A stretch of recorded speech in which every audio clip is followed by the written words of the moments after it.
ఆంధ్రప్రదేశ్‌లో కాంగ్రెస్ పార్టీకి ఏ విధమైనటువంటి స్టేక్స్ ఉన్నాయి అంటే, పెద్దగా ఏం లేవని చెప్పుకోవాలి. మొన్నొచ్చినటువంటి ఓటు బ్యాంక్ కూడా చాలా తక్కువ. వైఎస్ షర్మిల ఆంధ్రప్రదేశ్ పీసీసీ అధ్యక్షురాలుగా పగ్గాలు చేపట్టిన తర్వాత దాదాపు 1% ఉన్న ఓటు బ్యాంకు ఒక 15% వరకు తీసుకెళ్తారు అని రాహుల్ గాంధీ గాని, ఇంకొకళ్ళు గాని నమ్మారు. ఏపీ ప్రజలు నమ్మలేదు. ఆ ఓటు బ్యాంక్ ఇప్పుడు మూడో, నాలుగో అయింది. అంతకు మించి కూడా అవ్వలే. ఇంకో లోపే అయినట్టు.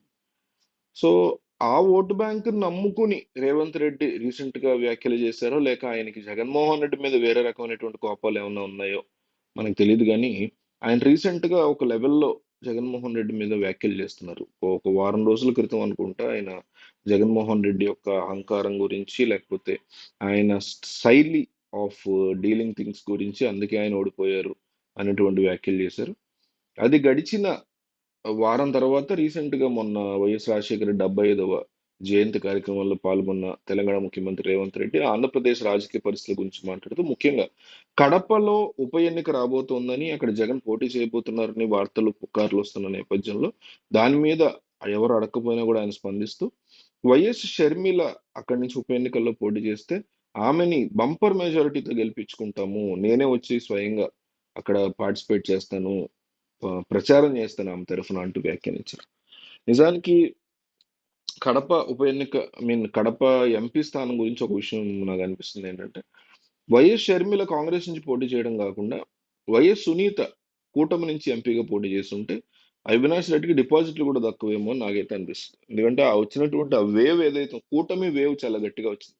ఆ, కడప ఓ, ఓ, ఎంపీ స్థానంలో కూడా 7 నియోజకవర్గాల్లో 4 టీడీపీ గెలుచుకుంది, 1 బీజేపీ గెలుచుకుంది, 2 వైసీపీ గెలుచుకుంది. కడప అనేది మోస్ట్ స్ట్రాంగెస్ట్ బేస్ వైసీపీ పార్టీకి. పార్టీ పుట్టినప్పటి నుంచి, రాజశేఖర రెడ్డి ఉన్నప్పటి నుంచి కాంగ్రెస్కి, తర్వాత వైఎస్ఆర్ కాంగ్రెస్కి.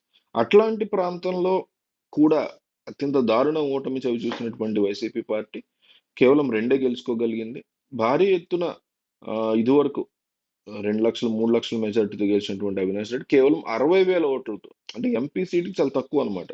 అదే ఎమ్మెల్యేకి అయితే 60,000 మంచి నెంబరే కానీ, ఎందుకంటే 7 నియోజకవర్గాలలో ఉన్న ఓటర్లు ఓటేస్తే, లేదా 5 నియోజకవర్గాలు ఉన్న ఓటర్ ఓటేస్తే ఎంపీలు గెలుస్తారు. కానీ ఈ కడపలో 7 నియోజకవర్గాలు ఉన్నాయి. సో 7 నియోజకవర్గాల్లో జనాలు ఓట్లు వేసినా కూడా కేవలం 60,000 మెజారిటీ వచ్చినటువంటి అవినాష్ రెడ్డి, అది కూడా అధికారంలో ఉన్నప్పుడు చేయగలిగినటువంటి అంశం అయితే, ఇప్పుడు అధికారం కూడా కోల్పోయినప్పుడు ఉప ఎన్నిక కనుక వస్తే ఖచ్చితంగా ఆ, వేరే వాళ్ళకి ఎడ్జ్ ఉంటుంది. అయితే టీడీపీకి ఉంటుందా, కాంగ్రెస్కి ఉంటుందా అనేది క్వశ్చన్. కాంగ్రెస్కి ఉండకపోవచ్చు, టీడీపీకి ఉంటుంది. సో చాలా మంది ఇదే ప్రశ్నిస్తున్నారు ఇప్పుడు రేవంత్ రెడ్డిని. ఒకటి వాళ్ళు ఛాలెంజ్ విసురుతున్నారు రేవంత్ రెడ్డికి ఏంటంటే, ఉప ఎన్నిక విషయంలో జగన్ పోటీ చేయకపోయినా మా అవినాష్ రెడ్డి రాజీనామా చేస్తాడు. మీరు ఎవరు పోటీ చేస్తారో ప్రకటించగలరా?